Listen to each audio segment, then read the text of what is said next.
நல் மெய்ப்பரின் சத்தம்.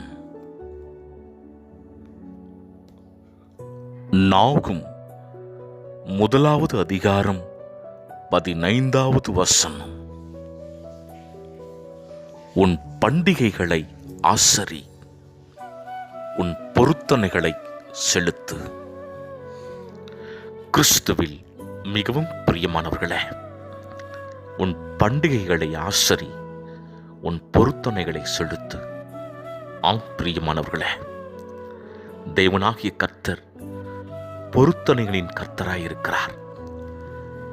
வேதத்தில் அன்னாள் என்ற பெண் தனக்கு பிள்ளை என்கிற சூழலை தேவனுடைய சமூகத்தில் கண்ணீர் சொரிந்து செபித்து தன்னுடைய இருதயத்தை ஊற்றி விடுகிறாள், பொருத்தனை செலுத்துகிறாள்.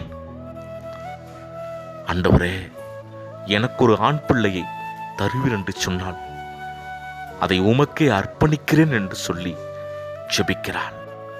தேவன் அந்த பொருத்தனை ஜெபத்தை கேட்டு ஆண் பிள்ளையை கொடுத்து அவளை கடாட்சித்து அவளுடைய பெயரை தேவன் கனப்படுத்துகிறார். மாத்திரமல்ல, அந்த ஆண் பிள்ளை சமஸ்த இஸ்ரவேலுக்கும் தீர்க்கதரிசி சாமுவேலாக கர்த்தர் உயர்த்தினார்.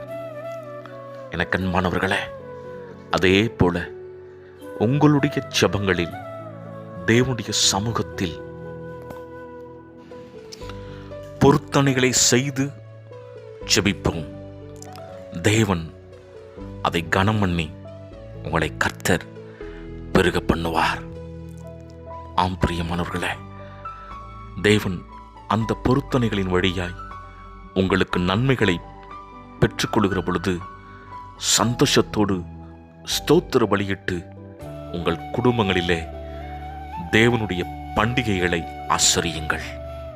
கர்த்தர் அதிலே பிரியப்படுகிற தேவனாயிருக்கிறார். ஆகவே தொடர்ந்து தேவனுடைய சமூகத்தில் பொருத்தனை பண்ணி கர்த்தருடைய சமூகத்தில் முன்னேறுவோம். கர்த்தர் உங்களை கடாட்சித்து சந்தோஷப்படுத்துவாராக. ஆமென், ஆமென்.